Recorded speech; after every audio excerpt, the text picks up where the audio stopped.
Hey there, gang. Our question today comes from Kathy. Kathy wants to know, what's a good gauge as to when to progress to and from the snaffle bit? And how do you know if you've been in the snaffle bit with your horse for too long? So, a couple pieces that are going to go into that. When to progress to and from the snaffle bit. That really, what we need to consider is the hands of the rider that we're talking about. If you're a beginner rider or if you struggle with your hands, then you might not want to ever progress out of a snaffle bit into something more sophisticated.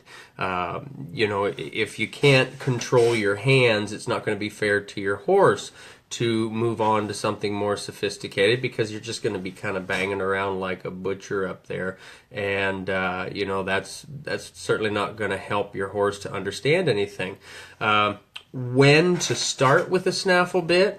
I start as early as the first ride on a snaffle bit. Now, that's not to say that I take a hold of it and really do a whole lot with it, but the horse kind of learns to wear his work clothes, so to speak. There are plenty of horses that we start in the halter or start in the hackamore. And when I talk about hackamore, I'm talking about a traditional rawhide bow saw with the macate rein setup, rather than the mechanical hackamore get-ups that we see some riders with. But as far as I'm concerned, we can start with a snaffle in the very first ride.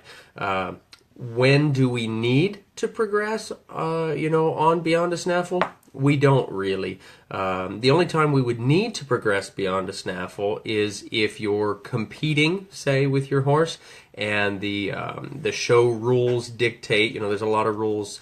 There's a lot of organizations whose rules dictate that if a horse is, I believe it's 5 or older, or that they need to be ridden in a shank bit or curb bit. So if you're competing and if those are your goals, then that would be when you would want to progress on from that, if your horse is ready. I've never been a huge fan of any show or organization rules that dictate what equipment my horse has to have in his mouth or on his head based on his age. I think those things should be based on the education of the horse. That, to me, is way more important, and it makes more sense. But rules are rules, and if you want to compete in those organizations, then you've got to follow by their rules, and there's really nothing wrong with that. And then the other piece of Kathy's question: how do you know if you've stayed in the snaffle bit for too long? And again, I don't think there is such a thing as staying in a snaffle bit for too long. We do, however, see riders change out of a snaffle bit. Say they're having problems and they get to a bit that's maybe a little more sophisticated, or we might use the word severe, a stronger, harsher bit. That, to me, is when we know that they're doing it wrong. If you've got to use a twisted mouth, if you got to use a square mouth, if you got to use bigger, stronger bits to help get something accomplished with your horse, to me that's a sign that you've missed something in the foundation. You should never have to move on from the snaffle bit. It's something that you should decide to move on to a more sophisticated bit if you choose, if that's your goal. I'm a believer that the horse advances in his education, and if we want to advance with the bridling of our horse, that comes as his education advances. Maybe in preschool we learn to write with crayons, and then when we get into middle school we learn to write with pens and pencils.